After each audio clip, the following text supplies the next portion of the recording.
ತುಮಕೂರಿನಿಂದ ರಾಮನಗರಕ್ಕೆ ಹೇಮಾವತಿ ನೀರನ್ನು ಬಿಡಲಿಕ್ಕೆ ರೈತರು ಪ್ರೊಟೆಸ್ಟ್ ಮಾಡಿದ್ದಾರೆ. ಕ್ಷಣ ಕ್ಷಣಕ್ಕೂ ಕೂಡ ಪ್ರತಿಭಟನೆಯ ಕಾವು ಬಿಸಿ ಜಾಸ್ತಿ ಆಗ್ತಾ ಇದೆ. ಕಾಲ್ನಡಿಗೆಯಲ್ಲಿ ಹೇಮಾವತಿ ನಾಲೆಯತ್ತ ಪ್ರತಿಭಟನಾ ನಿರತರು ಹೋಗ್ತಾ ಇದ್ದಾರೆ. ಸಾವಿರಾರು ಸಂಖ್ಯೆಯಲ್ಲಿ ರೈತರು ಜಮಾಯಿಸಿದ್ದಾರೆ. ಪ್ರತಿಭಟನಾಕಾರರನ್ನ ತಡೆಯೋದಕ್ಕೆ ಪೊಲೀಸರು ಹರಸಾಹಸವನ್ನು ಪಡ್ತಾ ಇದ್ದಾರೆ. ದೊಡ್ಡ ಮಟ್ಟದ ಆಕ್ರೋಶ ವ್ಯಕ್ತವಾಗ್ತಾ ಇದೆ. ಯಾವ ಪ್ರಮಾಣದಲ್ಲಿ ಅಲ್ಲಿ ರೈತರು ಜಮಾಯಿಸಿದ್ದಾರೆ ಅನ್ನೋದನ್ನು ಕೂಡ ನೀವು ಗಮನಿಸ್ತಾ ಇದ್ದೀರಿ. ದೊಡ್ಡ ಮಟ್ಟದ ಆಕ್ರೋಶ. ಯಾವುದೇ ಕಾರಣಕ್ಕೂ ಒಂದು ಹನಿ ನೀರನ್ನು ಕೂಡ ಹರಿಯೋದಕ್ಕೆ ಬಿಡಲ್ಲ. ಈ ಯೋಜನೆ ಶಾಶ್ವತವಾಗಿ ಸ್ಥಗಿತವಾಗಬೇಕು ಅಂತ ಹೇಳಿ ಪಟ್ಟನ್ನು ಹಿಡಿದಿರುವಂಥದ್ದು.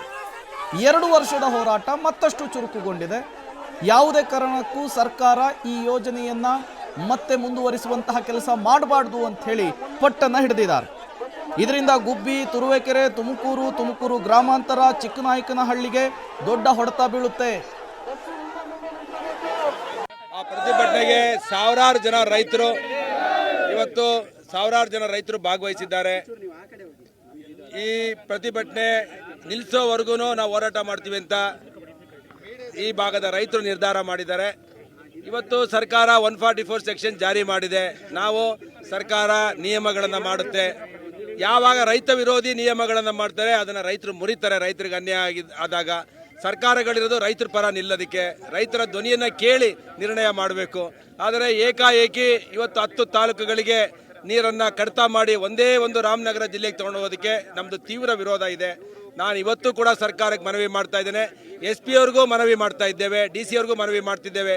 2 ವರ್ಷದ DC ಆಫೀಸ್ ಮುಂದೆ ಧರಣಿ, ಪಾದಯಾತ್ರೆ ಆಯಿತು. ನಿಟ್ಟೂರಿಂದ ಗುಬ್ಬಿಯಿಂದ ನಿಟ್ಟೂರಿಂದ DC ಕಚೇರಿ, ಪರಮೇಶ್ ಸಾಹೇಬ್ರ ಮನೆ ಗಲಾಟೆ ಮಾಡಾಯ್ತು. ನಾವು ಅವ್ರ ಮನೆ ಮುಂದೆ ಹೋರಾಟ ಮಾಡ್ದೋ, ಅಸೆಂಬ್ಲಿಯಲ್ಲಿ ಗಲಾಟೆ ಮಾಡ್ದೋ, ಧರಣಿ ಕೂತ್ಕೊಂಡು ಏನೇ ಆದರೂ ಸರ್ಕಾರ ಸವಾಲಾಗಿ ತಗೊಂಡು ಹೋಗ್ತೀನಿ ಅಂದ್ರೆ ಇವತ್ತು ರೈತರು ಬೀದಿಗೆ ಬಂದಿದ್ದೇವೆ.